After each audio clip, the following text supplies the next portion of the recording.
Who's that? Commander Claw. Who's bad? Commander Claw. Welcome back to another episode of Breaking Brews. I'm your host, Commander Claw, and I'm bringing you a life gain commander. It's all about gaining life. And this commander is pretty cool because we do a specific creature type, Clerics. And I remember Clerics being a very old creature type from back in the day. So interesting that Final Fantasy has a lot of Clerics. I guess they're pushing it, and they seem, I wouldn't say strong enough to, take over a board state, but, they look interesting. I got a couple cards for you for Minwu White Mage. Yeah. So if you've been keeping up with me at the Final Fantasy series, I know the game, but I never played the game. So I am learning all the characters as I release all these videos about these legendary creatures, and it's been fun. So I'm asking for your help to put in the comment section how to pronunciate some of their names, or just the lore behind them, or what's going on with them. I appreciate it. So let's get started with Minwu White Mage for 3 and 2 white. I'm not gonna lie, that's kind of a heavy mana cost, but it's a 3/3 body. She's got Vigilance, Lifelink, a legendary human cleric, so we can have human synergies in this deck. And whenever you gain life, put a +1/+1 counter on each cleric you control. So with her, I'm already thinking, I'm gonna go wide, right? I'm gonna go wide, put a bunch of cleric tokens out there and cleric creatures, and put a bunch of anthem effects and make them wide and tall at the same time. But we are devastated because we are gaining life, either through our life link on creatures or life gain triggers, I should say. So, what do we do with all that life? Well, let me tell you, every life gain deck needs a game win con, and that is Aetherflux Reservoir. All you do is pay 50 life, and it does 50 damage to target player or creature, I believe. That is how you win the game. But back to Minwu White Mage. She's got Vigilance, doesn't tap to attack. She's got lifelink, so she's going to gain life when she deals combat damage. And whenever you gain life, put a +1 counter on each cleric you control. So she gets a +1/+1 counter whenever she does combat, attacking, or blocking. First card here. Voice of the Blessed for 2 white mana, 2/2 body, cleric, spirit, cleric, creature, I meant to say. Whenever you gain life, put a +1/+1 counter on this creature. As long as this creature has 4 or more +1/+1 counters on it, it has flying and vigilance.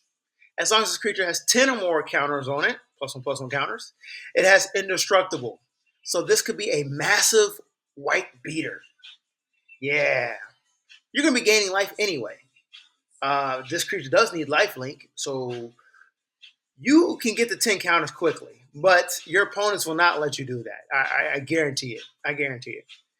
Don't think putting 10 +1/+1 counters is tough to do. It's not. Remember, because you can use cards that proliferate, like Karn's Bastion, which is a land that you tap 4 mana and you use to proliferate. Easy as that.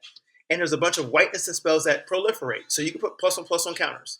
So yeah, Minwu, proliferate, all type of synergy right there. Moving to the next card. Now, this is how easy it is to gain life. Soul's Attendants and Soul Warden, they do the same thing. They're for 1 white mana, 1/1 bodies, human clerics. Oh, I just saw that. They're clerics. I didn't even think about that. Whenever another creature enters the battlefield, you may gain 1 life.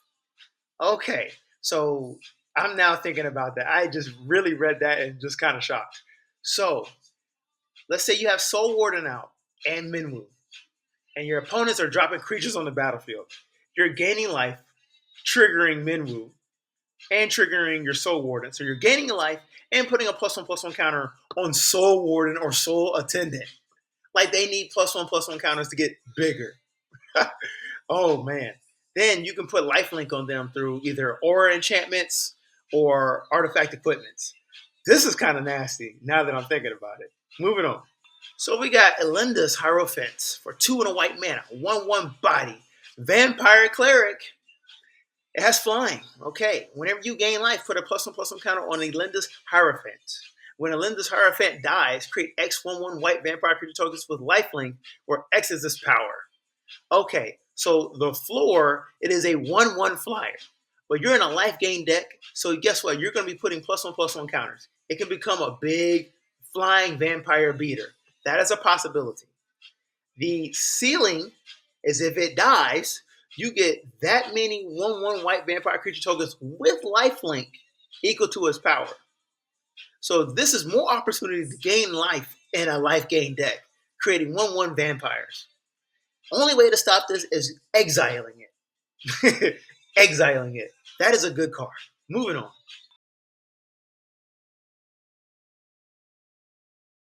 Aerith Gainsborough. I actually have a video on her. So, a Breaking Brews episode just like this.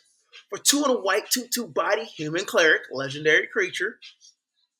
Has lifelink, okay. Whenever you gain life, put a +1/+1 counter on Aerith Gainsborough. When she dies, put X +1/+1 counters on each legendary creature you control, where X is the number of +1/+1 counters on Aerith Gainsborough. Well, we could put that on Minwu. That's a pretty formidable commander because our commander has vigilance and lifelink. And, if Aerith dies, you could put 5 +1/+1 counters just as an example on her and making her an 8/8. That's Minwu. Not bad, just not bad. And it's a creature with lifelink. More life gaining opportunities. That's what your deck is going to be littered with. Life gain, life gain, life gain. So we got Garnet Princess of Alexandria. We're going to add Minwu White Mage to this deck. Okay? So Garnet costs a green and a white, 2/2 body, legendary creature, human noble cleric with lifelink. Okay? Whenever Garnet attacks, you may remove a lore counter from each of any number of sagas you control. Put a +1/+1 counter on Garnet for each lore counter removed this way. Okay, so first of all, Garnet is a cleric, so you get to put more +1/+1 counters when Min was on the battlefield whenever you gain life. Garnet has lifelink, so you're gaining life during combat. That's a win-win-win-win-win. So we got another cleric here, Yuna, Hope of Spira. For 3 green and white, 3/5 body. We're going to add Minwu into this deck, okay? Another human cleric. She says, during your turn, Yuna and enchantment creatures you control have trample, lifelink, and ward 2.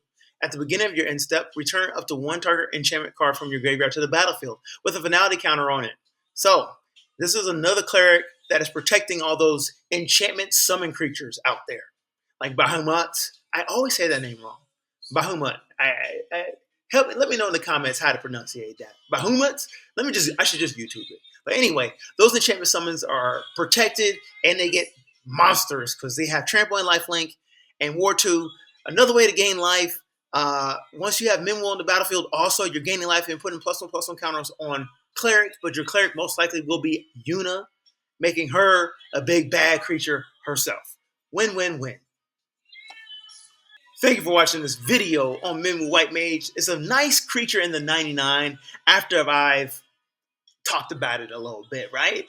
So, focus on creatures that have lifelink, so you're always gaining life through combat at least.